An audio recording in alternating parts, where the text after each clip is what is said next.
वज़ीर आज़म इमरान खान की जानिब से शेख रशीद अहमद की बतौर वज़ीर दाखिला तैनाती बैन अक़वामी सतह पर पाकिस्तान के लिए बड़े मसाइल पैदा करने का बाइस बन सकती है, जिसकी बुनियादी वजह फर्जंदे रावलपिंडी पर लगने वाला ये इल्ज़ाम है कि वो माजी में जिहाद कश्मीर से वाबस्ता मुजाहिदीन के लिए एक ट्रेनिंग कैंप चलाते रहे हैं, जो कि रावलपिंडी के इलाके फतेह जंग में इनके सैकड़ों एकड़ पर फैले फार्म हाउस में वाक़ था। मालूम हुआ है कि इस्लामाबाद में मौजूद सिफारती ज़राए शेख रशीद अहमद की बतौर वज़ीर दाखिला तैनाती के बाद से इनके माजी के हवाले से मालूमात इकट्ठा करके अपने मुल्कों को भिजवा रहे हैं।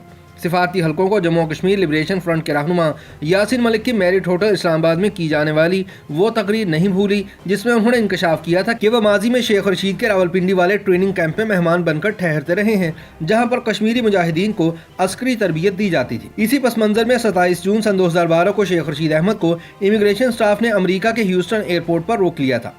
इन पर यह इल्जाम लगाया गया कि वो रावलपिंडी में मुजाहिदीन का एक तरबीती मरकज चलाते रहे हैं। शेख रशीद से 6 घंटे तक तफ्तीश की गई और इनके दोनों मोबाइल फोन कब्जे में लेकर इनका डेटा भी कॉपी कर लिया गया था। बिलाखिर तब वाशिंगटन में पाकिस्तान की सफीर शहरी रहमान की मुदाखलत पर इन्हें दुबई जाने की इजाजत दी गई। शेख रशीद अहमद को अमरीका का मल्टीपल एंट्री वीजा होने के बावजूद नारवा सलूक का सामना करना पड़ा। हालांकि अमरीकी हुकाम जानते थे कि वो मुशर्रफ दौर में वफाकी वजीर बराए इत्तलात और नशरियात रह चुके हैं। ताहम अमरीकी हुकाम ये भी जानते थे कि शेख रशीद अहमद उस जमाने में ISI के इमाम पर बनाई गई मजहबी और जिहादी ग्रुपों पर मबनी तंजीम दिफाए पाकिस्तान कौंसिल के जलसों में बढ़ चढ़ कर अमरीका के खिलाफ तकारीर करते हैं और जिहाद का दर्स देते हैं। याद रहे कि दिफाए पाकिस्तान कौंसिल की रुकन जमातों में हाफिज मोहम्मद सईद की जमात उद्दावा और मौलाना समीउल हक की जमीयत उलमा इस्लाम सीन भी शामिल थी। जहां हाफिज सईद कश्मीर जिहाद के दाई थे तो मौलाना समीउल हक जिहाद अफगानिस्तान के दाई थे। और शेख रशीद पर यह इल्जाम था कि वो रावलपिंडी के इलाके फतेह जंग में फ्रीडम हाउस नामी ट्रेनिंग कैंप चलाते थे, वहाँ कश्मीरी मुजाहिदीन की तरबियत की जाती थी। इस वाक़े के बाद पाक फौज के साबिक सरबरा जनरल मिर्जा असलम बेग ने भी BBC को बताया था कि शेख रशीद इस्लामाबाद के नज़दीक एक जिहादी ट्रेनिंग कैंप चलाते रहे हैं। उन्होंने कहा कि सन 1999 में जब वो पाक फौज के सरबरा थे तो उन्हें इत्तलात मिली थी कि इस्लामाबाद से 20 किलोमीटर दूर फतेह जंग रोड पर शेख रशीद का ट्रेनिंग कैंप था, जिसमें मुजाहिदीन को तरबियत दी जाती थी। उन्होंने कहा कि उस वक्त के वज़ीर आज़म नवाज शरीफ के इल्म में जब ये बात लाई गई तो उन्होंने कैंप बंद करवा दिया। जनरल असलम बेग का कहना था कि उनके इस दावे की गवाही साबिक वज़ीर आज़म दे सकते हैं। जनरल असलम बेग ने पाकिस्तान के दफ्तर खारजा के बयान को गैर ज़रूरी करार दिया, जिसमें दफ्तर खारजा ने कहा था कि वफाकी वज़ीर शेख रशीद को इस मामले में गलत तौर पर मुलव्विस किया गया है। याद रहे कि general Mirza Aslam Beg Jammu Kashmir liberation front के रहनुमा यासीन मलिक के मैरिट होटल इस्लामाबाद में दिए गए उस बयान पर तबसरा कर रहे थे, जिसमें उन्होंने इंकशाफ किया था कि शेख साहब के ट्रेनिंग कैंप पर 3500 से ज्यादा कश्मीरी मुजाहिदीन को तरबियत दी गई। ये भी बताया गया था कि इस ट्रेनिंग कैंप की बुनियाद साबिक ISI chief lieutenant general Hamid गुल ने रखी और फ्रीडम हाउस का इंचार्ज कमांडर कश्मीरी मुजाहिद इशफाक मजीद वानी था। यासीन मलिक के इस बयान ने पाकिस्तान के लिए बैन अक़वामी सतह पर मसाइल खड़े कर दिए, क्योंकि भारत ने इसको एक बड़ा इशू बना लिया था और पाकिस्तान के खिलाफ इस्तेमाल करने लगा था। लिहाजा जब पाकिस्तान पर दबाव बढ़ा तो यासीन मलिक ने अपने बयान की तरदीद करते हुए ये मौक़िफ़ अपना लिया था कि उन्होंने शेख रशीद के फार्म हाउस पर मुजाहिदीन की गोरीला तरबियत का जिक्र नहीं किया था, बल्कि ये कहा था कि वहाँ पर जम्मू कश्मीर से जान बचाकर पाकिस्तान आने वाले कश्मीरियों को पनाह दी जाती थी। शेख रशीद अहमद भी मौके की नज़ाकत को फामते हुए अपने जिहादी बयानिए से पीछे हट गए और मौक़िफ़ इख्तियार किया कि वो एक सियासतदान है, कोई जिहादी नहीं, और ना ही उनके फार्म हाउस पर किसी किस्म की कोई जिहादी तरबियत दी जाती है। इसके बाद पाकिस्तानी दफ्तर खारजा ने भी ये बयान दिया कि शेख रशीद के बारे में जम्मू कश्मीर लिबरेशन फ्रंट के सरबरा यासीन मलिक के रिमार्क्स को सियाको सबाक से हटकर रिपोर्ट किया गया।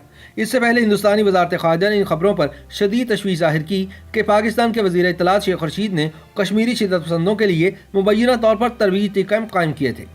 हिंदुस्तानी वजारत खारजा के तर्जुमान के बयान के मुताबिक ये इत्तलात पाकिस्तान के उस दावे के बरक्स हैं जिसमें कहा गया कि वह अपनी सरजमीन से किसी तरह की शिद्दत पसंद सरगर्मी की इजाज़त नहीं देगा। ताहम BBC से बात करते हुए जनरल असलम बेग ने कहा था कि कैंप बंद होने के बावजूद अब भी एक फार्म हाउस के तौर पर फतेह जंग रोड पर मौजूद है, जिसका फ्रीडम हाउस के नाम से बोर्ड अब भी रोड पर लगा हुआ है और ये शेख रशीद के कब्जे में है।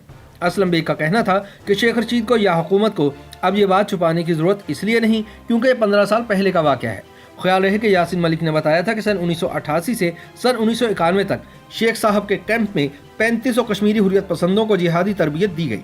यासीन मलिक तो कश्मीर जिहाद में शेख रशीद अहमद का रोशन किरदार बयान कर रहे थे, लेकिन वो शायद ये नहीं जानते थे कि उनके इस बयान का क्या रद्द-ए-अमल आएगा। याद रहे कि इस वाक़े के बाद से भारतीय हुकूमत ने कभी भी शेख रशीद अहमद को भारत या जम्मू कश्मीर में दाखिले की इजाज़त नहीं दी। लाहौर के एक मरूफ सहाफ़ी नजम वली खान बताते हैं कि जब उन्होंने शेख रशीद अहमद का फतेह जंग में फ्रीडम हाउस देखा तो उनकी हैरत की इंतहा न रही। नजम खान अपनी एक तहरीर में लिखते हैं कि मैंने देखा कि वहाँ हिरन दौड़ रहे हैं, मोर नाच रहे हैं, गायों भैंसों का बाड़ा अलग है और खरगोश और बतखें वगैरह अपनी जगह पर। फार्म हाउस के बीचों बीच एक झील है, फार्म हाउस की अपनी इमारत और ज़रूरी रकबा दूसरी तरफ, और वहाँ चीन से मंगवाए गए बने बनाए घर भी मौजूद थे।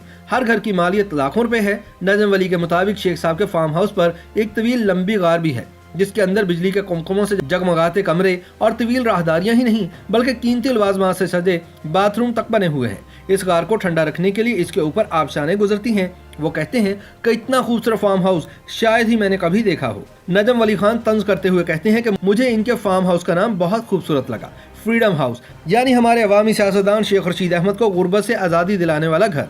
उन्होंने इस उम्मीद का इजहार भी किया कि शेख रशीद ने अपनी इस कीमती जायदाद को न सिर्फ अपने गोशवारों में जाहिर किया होगा बल्कि इसकी खरीदारी और तामीर में सर्फ होने वाली रकम और इस पर अदा किए गए टैक्स को भी जाहिर किया होगा, वरना एक मिडिल क्लास सियासतदान ऐसे लग्जरी फ्रीडम हाउस का मालिक कैसे बन सकता है। YouTube पर गूगली न्यूज देखने के लिए youtube.com की सर्च बार में गूगली न्यूज टीवी टाइप करें। गूगली न्यूज के पेज पर सुर्ख रंग के सब्सक्रिप्शन वाले बटन पर क्लिक करना ना भूलिए। YouTube पेज पर अपलोड होने वाली वीडियोस से बाखबर रहने के लिए बेल आइकन पर क्लिक कीजिए। आपको हर नई वीडियो के बारे में नोटिफिकेशन मौसूल हो जाएगा।